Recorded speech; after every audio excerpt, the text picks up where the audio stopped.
master at this club. You've never heard me be joke master anywhere.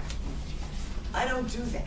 The reason is because, like I told you in not my last speech, but the speech before that, I always thought I didn't have a good memory. And telling jokes requires being able to remember. And if you notice, today I am blatantly going to use notes because I believe that I can't remember stuff and I don't want to get up here and try to tell a joke and forget it. I think that'd be amazingly embarrassing. It's never happened to me because I've never come up here to attempt to do it. But I like jokes and I read joke books, and I have a great little joke book that somebody told me to get called The Pretty Good Joke Book. And the jokes are pretty good. They're not really hysterical. And as I was reading and trying to come up with an idea for the final speech for my CC again to help the club, I decided to go on what I call my little joke learning deal. So I kind of researched it a little bit. I learned some things. I learned that during the time of Plato and Aristotle, they came up with a theory about joke telling, or why we think things are funny. And they came up with a theory called the superiority theory that explains why we laugh at other people. Like, the problem with his gene pool is there's no lifeguard. See, we think it's funny when we make jokes about people that we think are dumb, blonde jokes, or we make ethnic jokes or religious jokes about somebody who's just not quite bright enough.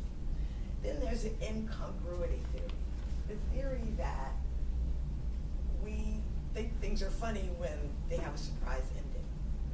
Two guys were out camping, and a bear came along. So one guy starts putting on his sneakers. The other guy said, "What are you doing? You can't outrun a bear." He said, "No, but I can outrun you." Or the guy who walks in the bar with a frog on his head, and the bartender said, "What is that?" And the frog said, "I don't know, it started out as a bump on my butt." And then there's a theory called the benign violation theory, meaning we think things are funny that could hurt someone as long as they don't. It's a violation, but not really. A lawyer was painting his house, and a bum came up and said, "Can I help you? I need to earn some money." And the lawyer said, "Sure. Take this can of paint and go around the back and paint the porch." So 10 minutes later, the bum comes out. He said, "I'm finished." The guy said, "You finished that quick?" He said, "Yeah." He said, "But it's not a porch, it's a Mercedes." Then there are jokes about professions. Of course, we all know lawyer jokes. A lady said to a lawyer, "How much do you charge?" He said, $100 for 4 questions. She said, "Wow, isn't that awfully expensive?" He said, "Yes. What's your next question?" Or doctor jokes. We all have doctor-dentist jokes because of fear of doctors and dentists.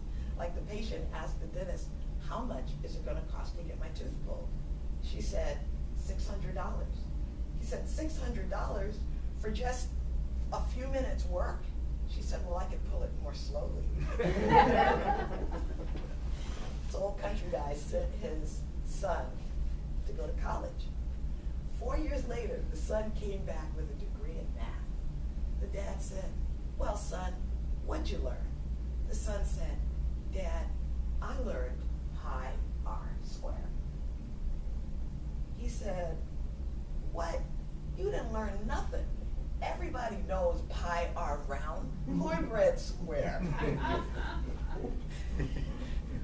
And then, of course, here are the standard jokes, the knock-knock jokes. Knock-knock, who's there? Isabel. Isabel who? Isabel not working? One-liners. Now, I personally think this next joke is hysterical. I told it to Jerome. He didn't get it at all. So we'll see who gets it and who doesn't get it. What do the letters DNA stand for? National Dyslexics Society. I'll explain it at I. There's a genre of jokes that you may have heard of called Yo Mama jokes. Have you heard of those? Yo Mama jokes came out of slavery. I don't know if you know this. Slavery, during slavery, the bad slaves, the slaves that were broken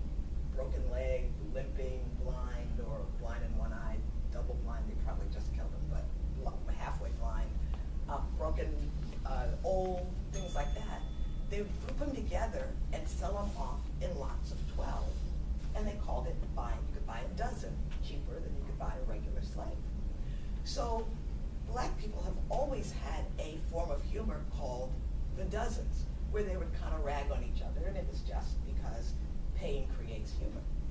Well, out of that, a lot of those jokes were Yo Mama jokes. And somehow mainstream America picked up the genre of Yo Mama jokes. For example, Yo Mama's so old, she was a waitress at the Last Supper.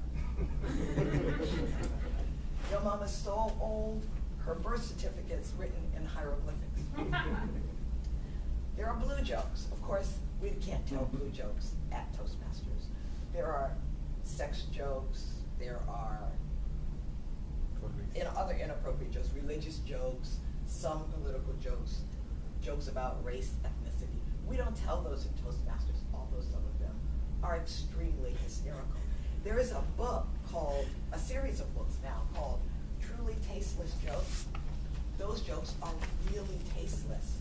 And when you read it by yourself, because you'll be laughing hysterically at things they shouldn't really think are funny. I know some, I'll tell you I have. But what makes jokes funny? Well, there's a lot of study on what makes jokes funny. And honestly, reading about what makes jokes funny is like so unfunny. But there's something called the rule of three. I have a friend whose answering machine, she's a professional speaker, her answering machine says, I can't pick up the phone right now. I'm either out motivating thousands of people, I'm a guest on Oprah, or I'm taking a nap. What makes it funny is the twist at the end. Odd numbers are funnier than even numbers. And the number 37 is reportedly the funniest number of all. And then ducks are funnier than other animals. So if you're going to tell a joke about an animal, use a duck. People will think it's funnier than if it's another animal. A duck walks into a bar. He goes into the bartender and he says, got any grapes? The bartender says, no, get out of here. Next day, he comes back in the bar. He walks up to the bartender. He says, got any grapes? The bartender said, no, I don't have any grapes. Get out of here. Third day, the duck walks back into the bar. Same bartender, he says, got any grapes? The bartender says, no, I don't have any grapes. And if you ask me that question again, I'm going to nail your beak to this counter. So the duck leaves. The duck comes back the next day. He says to the bartender, got any nails? The bartender said, no, I don't have any nails. So the duck said, got any grapes? I listened to this whole long 20-minute theory at 1 o'clock this morning about how to remember jokes. I thought, I'll finally have something that I can conclude my speech with to say something meaningful and that maybe I can use about how to remember jokes. It didn't work. I still don't remember jokes. But my little joke learning deal was fun. I still think you need a good memory to tell jokes, and you'll still probably never hear me being Joke Master.